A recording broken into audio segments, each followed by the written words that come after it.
So hello students, let's see the question. In this question, the true statement for the acids of phosphorus S3PO2, S3PO3 and S3PO4 is option A, the order of their acidity is this, and option B, all of them are reducing in nature. Option C, all of them are tribasic acids. Option D, the geometry of phosphorus is tetrahedral in all the three. So इस question को solve करने के लिए सबसे पहले हम इनकी structures को देख लेते हैं.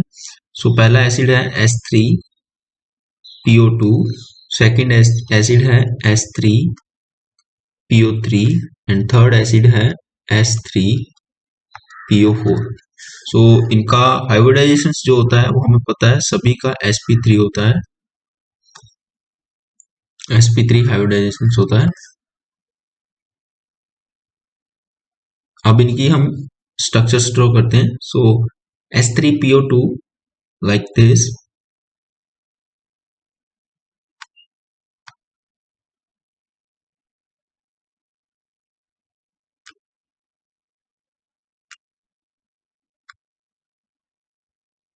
Okay, and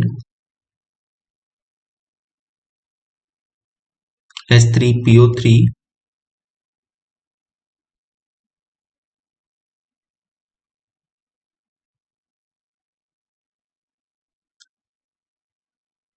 S3PO4.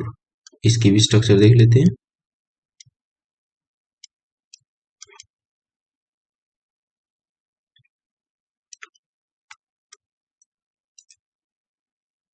ओके, सो आप देखिए तीनों एसिड का जो हाइब्रिडाइजेशन वो सेम है sp3, जिसकी वजह से इनकी जो स्ट्रक्चर्स है वो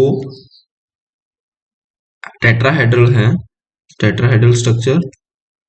ज्योमेट्री भी टेट्राहेड्रल है और स्ट्रक्चर भी इनकी टेट्राहेड्रल ही है. ओके, सो इन तीनों की स्ट्रक्चर जो है वो सेम है. और अगर हम बात करें तो एसिडिटी का ऑर्डर अगर हम यहाँ से देखें, देखिए यहाँ पे एक OH है इसके अंदर दो OH प्रेजेंट है जहाँ से हमें H प्लस मिल सकते हैं, और इसके अंदर तीन OH ग्रुप प्रेजेंट है जिससे हमें H प्लस आयंस मिल सकते हैं.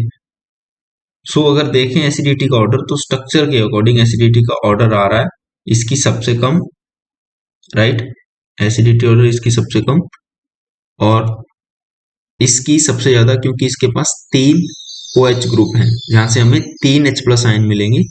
हम यहाँ पे लिख देते हैं 3H प्लस आयन,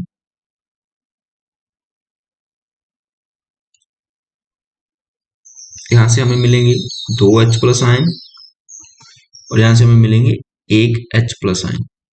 ओके, सो हम देख सकते हैं कि इनकी एसिडिटी का ऑर्डर सबसे ज्यादा एसिडिटी होगी S3PO4 की एसिडिटी ऑर्डर.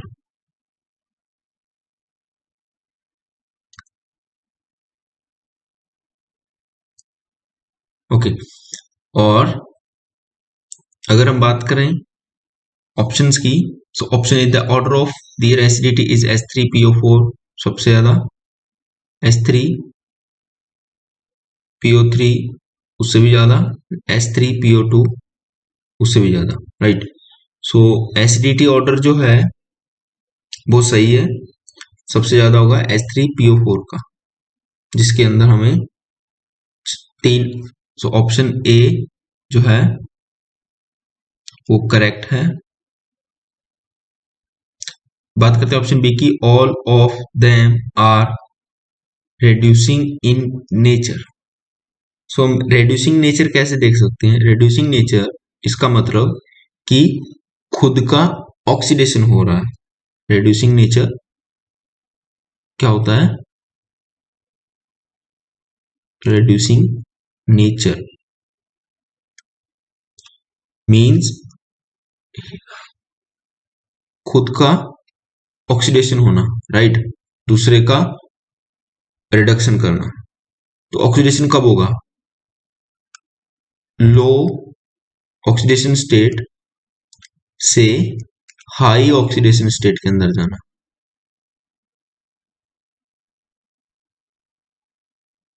ये जो है यही हमारा ऑक्सीडेशन प्रोसेस होता है। ओके, ऑक्सीडेशन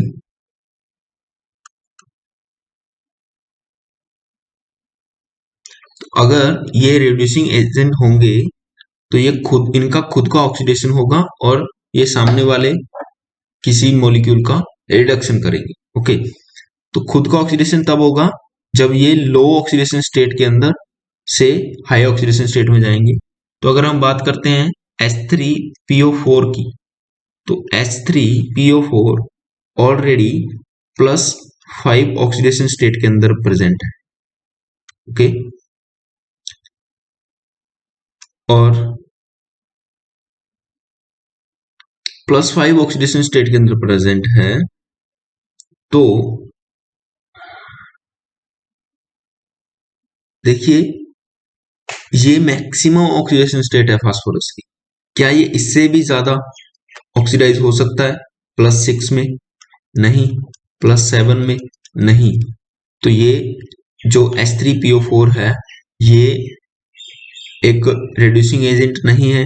ओके, इसका नेचर रिड्यूसिंग नेचर नहीं है, तो यह इसी पॉइंट पे ये स्टेटमेंट जो है वो इनकरेक्ट हो जाती है।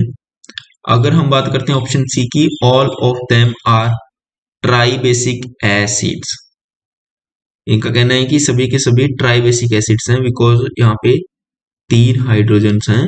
इस बात पे ये हमें मैनिपुलेट करना चाहते हैं। तो देखिए ये ट्राई बेसिक एसिड नहीं है H3PO2, ये 1 बेसिक सिंगल बेसिक एसिड है, ये डबल बेसिक एसिड है, ये ट्रिपल बेसिक एसिड है।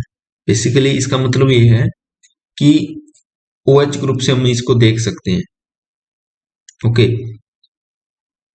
यहाँ पे कितने OH ग्रुप ऐसे हैं पहली स्ट्रक्चर के अंदर जो H+ देंगे और बेसिक जो होगा सामने उसको न्यूट्रलाइज करेंगे।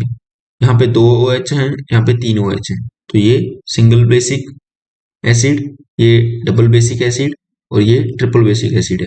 तो all R triple basic acid नहीं है, स्टेटमेंट सी जो है वो भी इनकरेक्ट है।